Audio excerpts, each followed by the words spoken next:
Assalamualaikum warahmatullahi wabarakatuh.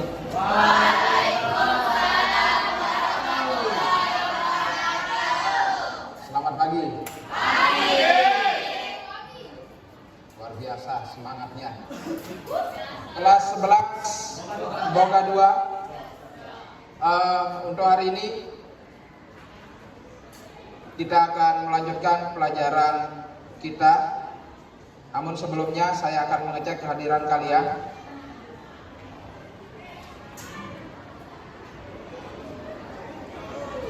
Apriliana Saputri, Aisyah, Alea, Atika, Aulia, Bayi Jingga. Jadi ada beberapa di antara kalian yang izin untuk hari ini. Baik, anak-anakku semua, sebelum kita mulai pembelajaran, terlebih dahulu mari kita berdoa, ya, memohon kepada Tuhan yang Maha Kuasa, ya, Tuhan yang Maha Esa. Semoga apa yang kita lakukan pada pagi hari ini dapat bermanfaat, ya, sebagai upaya kalian untuk mempersiapkan diri dalam meraih cita-cita kalian ke depan. Saya minta perwakilan dari kalian untuk memimpin doa. Silakan. Sebelum kita memulai pembelajaran kita pada pagi hari ini, mari kita berdoa untuk keagamaan dan kepercayaan kita masing-masing. Doa dimulai. Terima kasih. Anak-anakku semua, dalam proses pembelajaran kita pada hari ini, kita akan mengawali dari teks berita, ya. Kita akan mempelajari teks berita.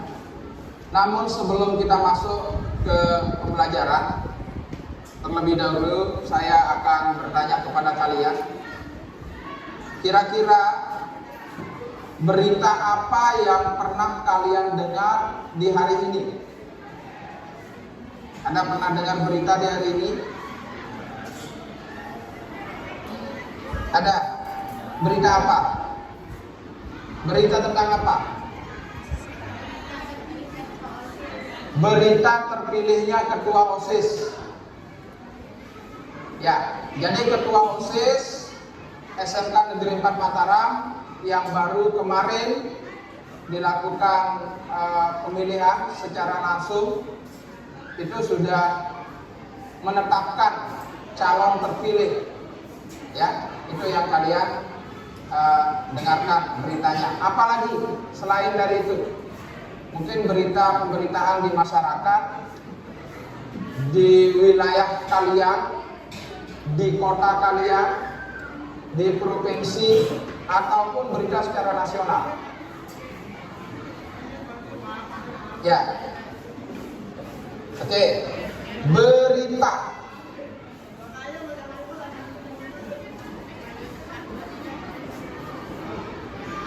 Ini judul dari teks yang akan kita bahas. Ya, tadi sudah disampaikan berita yang didengar bahwa berita tentang penetapan calon ketua OSIS yang sudah terpilih, ya, di SMK Negeri 4 Mataram. Baik, di dalam berita, ya, di dalam berita kalian itu harus paham sumber beritanya dari mana. Ya, sehingga nanti kalian akan bisa menentukan berita yang akurat, yang benar-benar terjadi, ya, dan bisa membedakan mana berita yang sifatnya hoax, ya. Nah, jadi pentingnya kalian mengetahui sumber berita, ya. Nah, terkait dengan itu, saya ingin dari kalian berdasarkan hasil asesmen awal yang telah kalian ikuti kemarin, ya, silakan kalian membentuk gugusan kelompok berdasarkan kelompok yang siap, kelompok yang tidak siap, dan kelompok yang mahir. Ya, go. Baik, kelompok siap dan kelompok menguasai. Ya, ini kelompok belum siap, kelompok siap, kelompok menguasai. Ya, jadi untuk masing-masing kelompok, nanti saya akan mengajak kalian untuk mengingat kembali. Ya, ini kita fokuskan di kelompok yang belum siap dan kelompok siap. Ya, di SMP kalian dulu pernah diajarkan satu-satunya rumus di dalam bahasa Indonesia. Masih ingat? 5W plus 1H. Ya, 5W plus 1H. Ketika 5W plus 1H ini kita Indonesiakan, ya.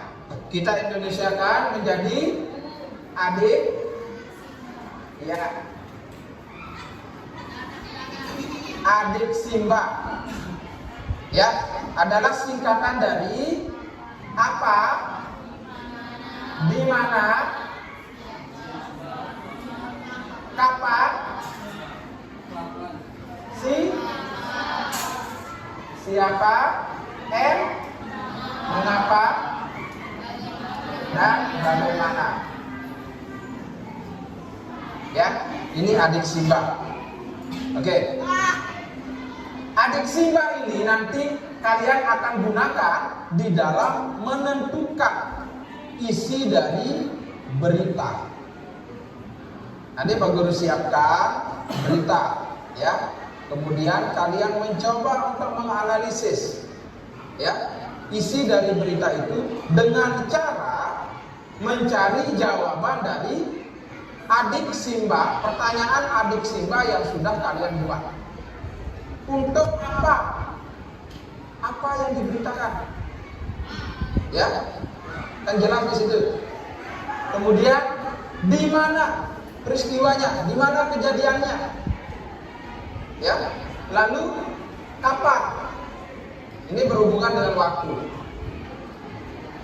Siapa? Siapa yang terlibat? Ya, ini subjek. Kemudian mengapa? Ini hubungan kausalitas. Mengapa? Ya. Lalu bagaimana? Mengapa dan bagaimana? Ya.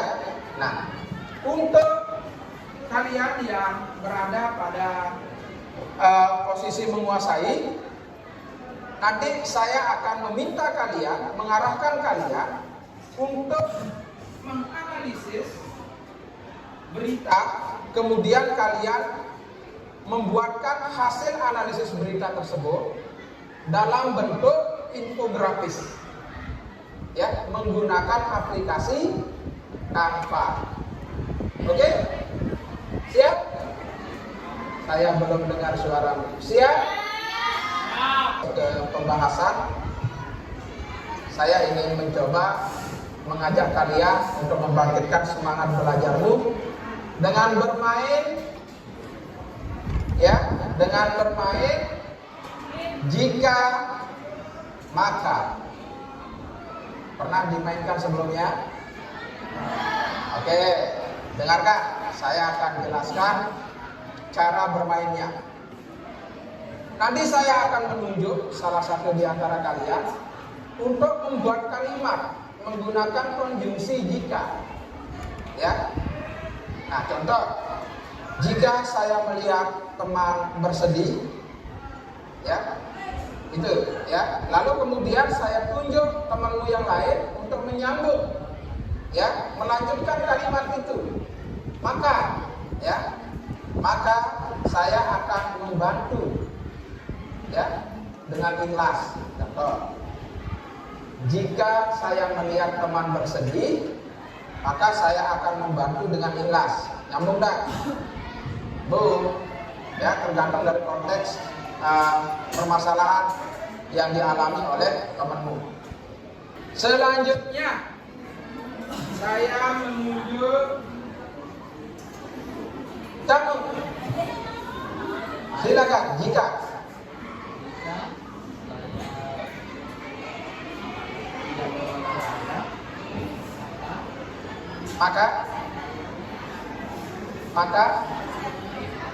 maka saya akan kurang sehat, ya.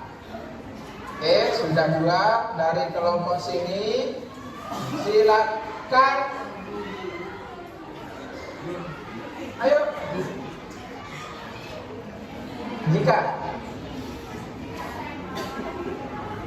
Jika saya melawan orang tua, maka saya akan mendapatkan dosa. Asik.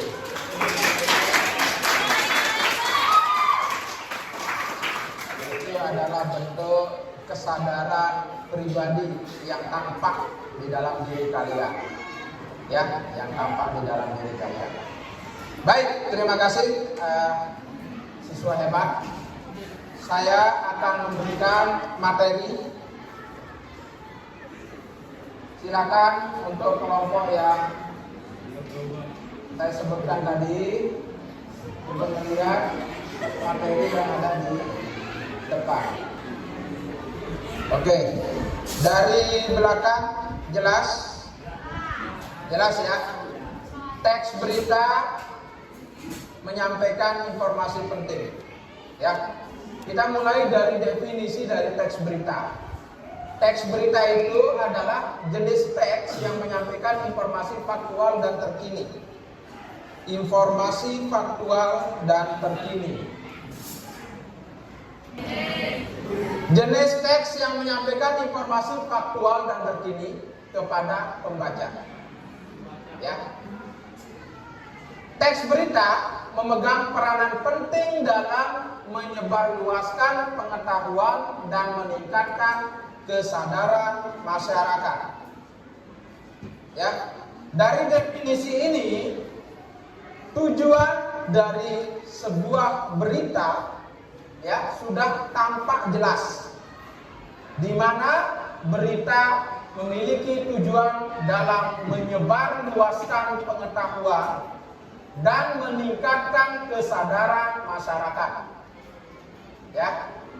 Nah, dari informasi yang disampaikan, ya, itu nanti bisa dijadikan acuan oleh masyarakat untuk mengetahui, ya, informasi terkini dalam bentuk informasi yang faktual. Ya, kemudian bisa dijadikan sebagai sarana pembelajaran.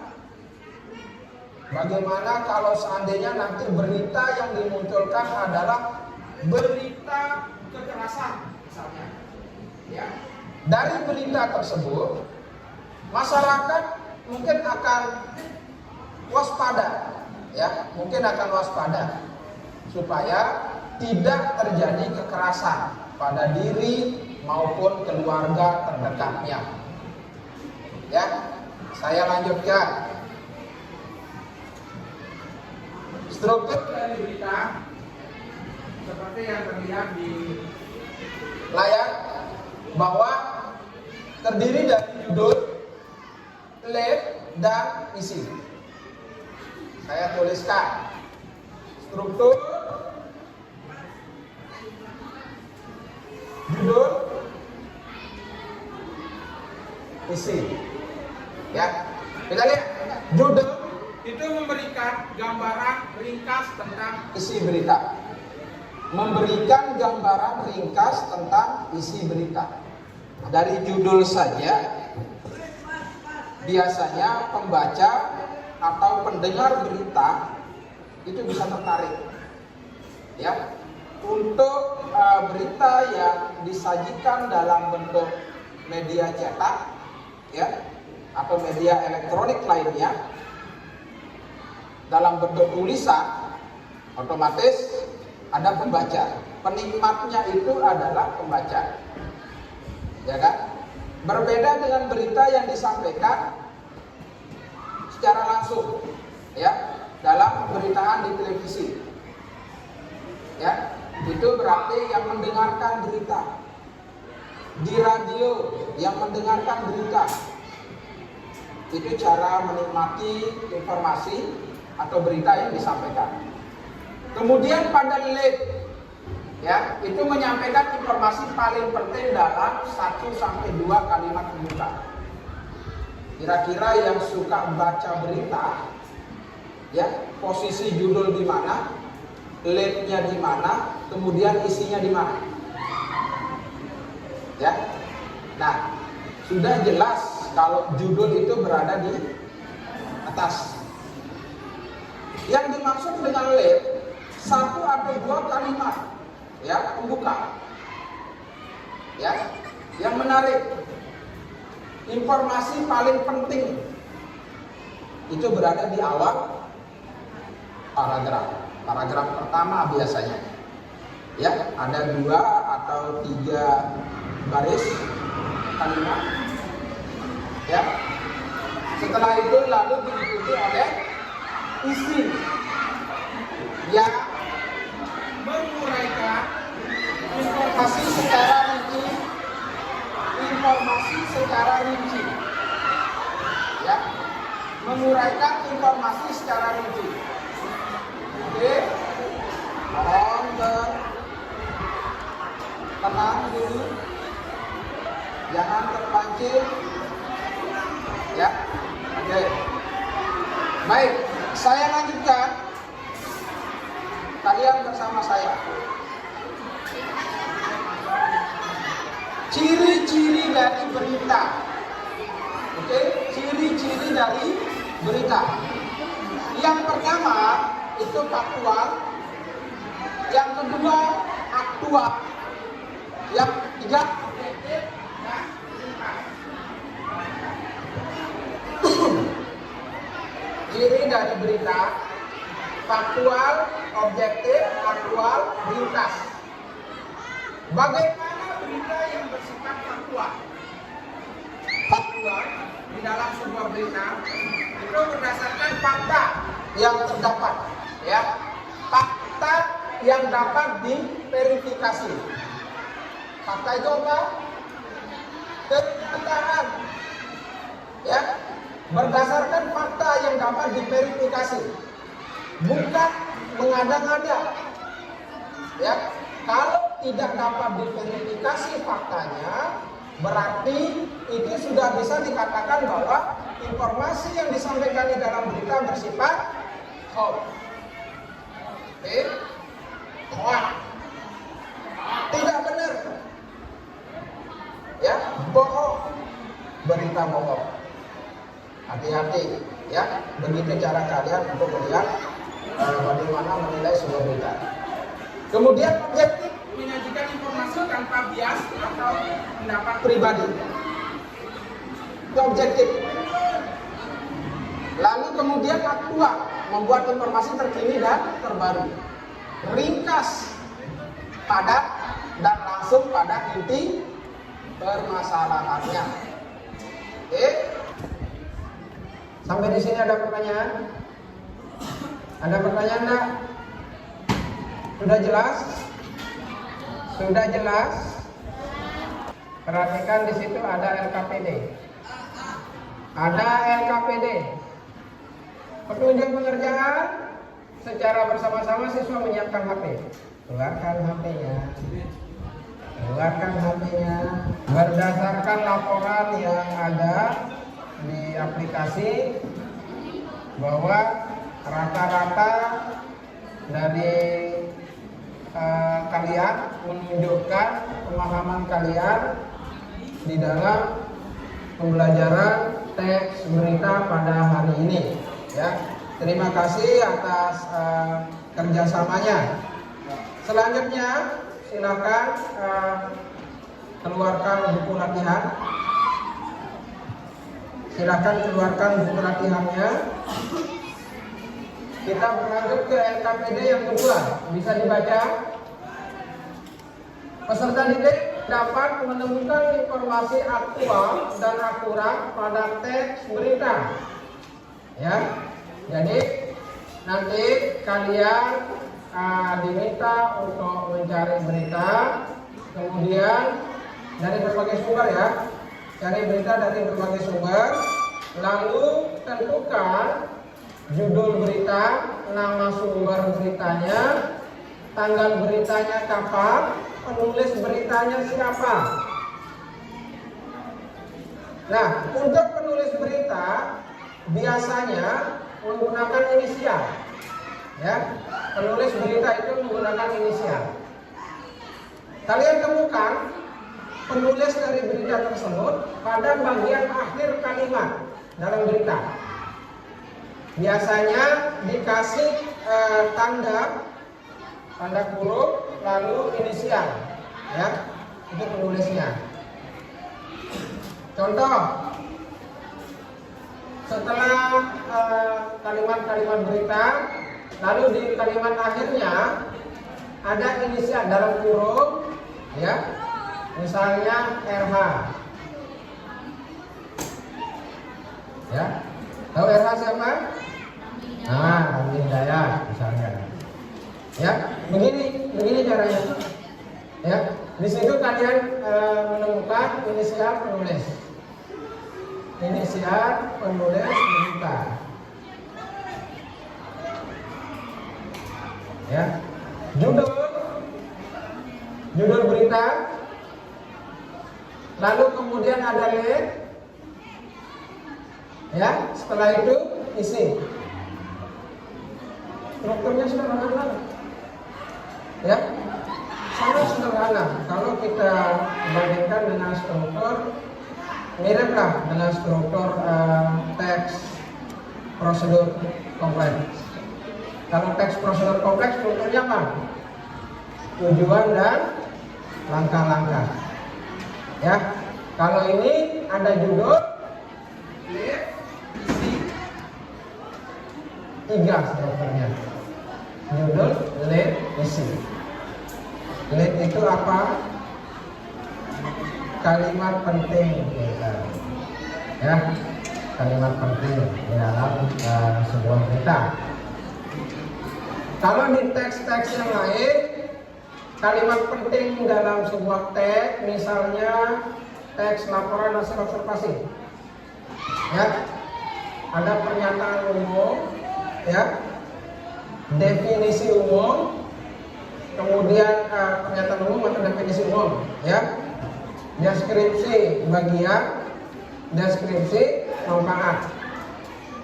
Kalau dibuat dalam bentuk rangkuman, itu abstraksinya, itulah lead, ya, abstraksinya, ya. Nah, misalnya nanti di dalam karya tulis ilmiah, misalnya, sebentar lagi setelah ini kita akan lanjut pembelajarannya ke karya tulis ilmiah. Ya, nanti saya akan bimbing kalian secara khusus untuk mencetak kalian menjadi penulis. Ya, belajar untuk menjadi penulis. Anda sudah nulis di sini? Anda yang punya karya? Mana? Tidak masuk. Apa karyanya? Novel. Berapa? Baru 1 yang terbit. Sudah banyak bikin karya. Ini menarik. Kenapa baru sekarang saya tahu? Laura juga. Ini dia yang buat. Oh, keren.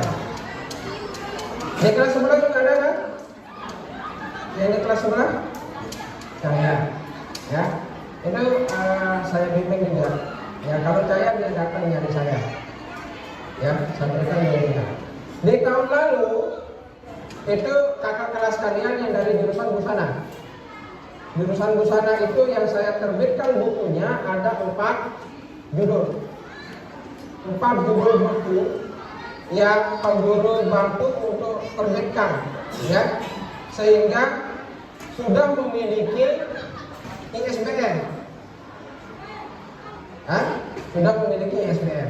Waktu itu pihak sekolah mendukung. kolaborasi dengan guru dan kepala sekolah, saya memperjuangkan supaya karya tersebut bisa dipublish. Ya alhamdulillah dicetak, dibiayai oleh sekolah. Ya, saya akan mempresentasikan hasil diskusi kami. Yang pertama, judul beritanya yaitu kisah tragis Nia, gadis penjualan gorengan di Padang Pariaman. Jasadnya ditemukan terkubur tanpa busana. Penerbitnya dari tempo.com Jakarta. Penulis berita tersebut Iqbal Mutarom. Isi berita 5W1H. Yang pertama adalah Wan. Apa yang terjadi dengan Nia Kurniasari? Nia Kurniasari, gadis 18 tahun yang sehari-hari berjualan gorengan, ditemukan tewas terkubur dalam gundukan tanah. Yang kedua ada Wer, di mana jasadnya ditemukan. Kunjungan Paus Fransiskus ke Indonesia, momen bersejarah memperkuat komitmen perdamaian dunia. Paus juga berkesepakatan mengunjungi area depan terowongan silaturahmi yang menghubungkan Masjid Istiqlal dengan katedral sebagai simbol kerukunan beragama di Indonesia.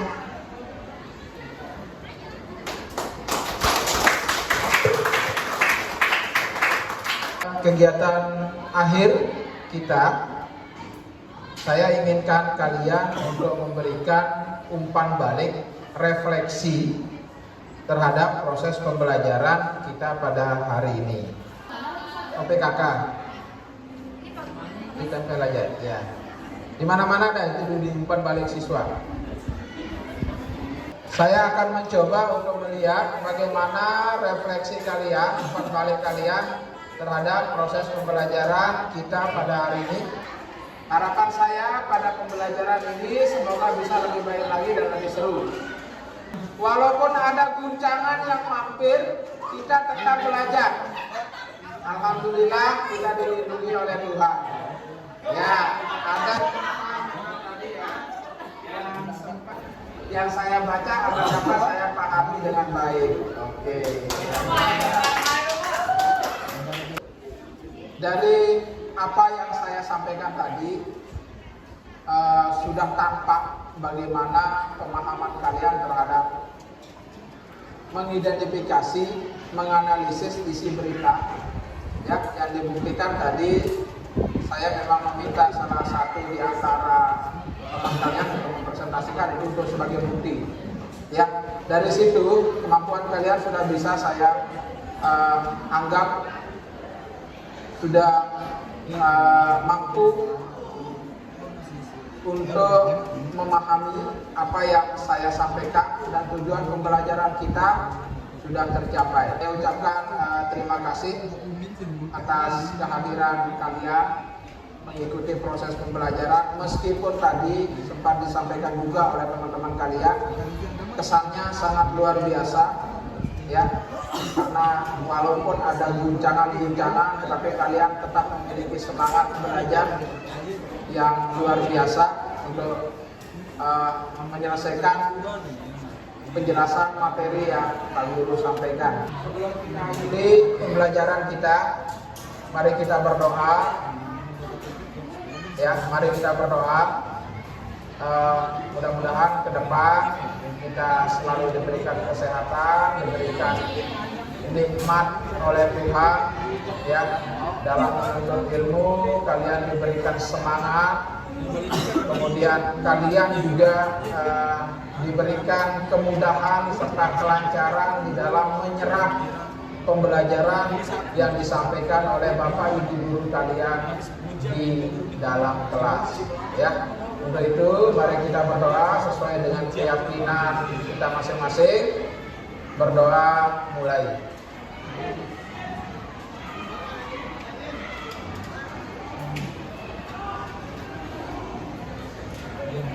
Berdoa selesai, sampai ketemu di pertemuan berikutnya. Assalamualaikum warahmatullahi wabarakatuh.